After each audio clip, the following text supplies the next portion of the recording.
កូនបានមកអរគុណបងប្អូនបាទសូមឲ្យចប់ភាពអនអាយុវែងលេងទឹកបានអត់ទៅបានទៅខូចតាក់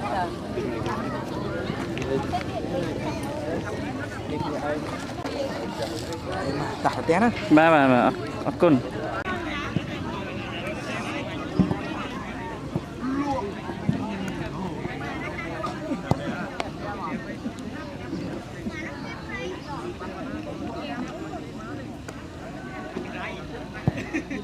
មកដល់វគ្គនេះsẽត្រឹមខ្លាំងហ្នឹងមិនខ្សោយដូចខ្សោយធ្លាក់យូរហើយ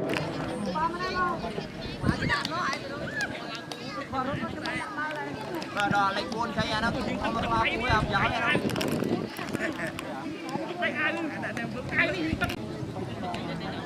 ហេ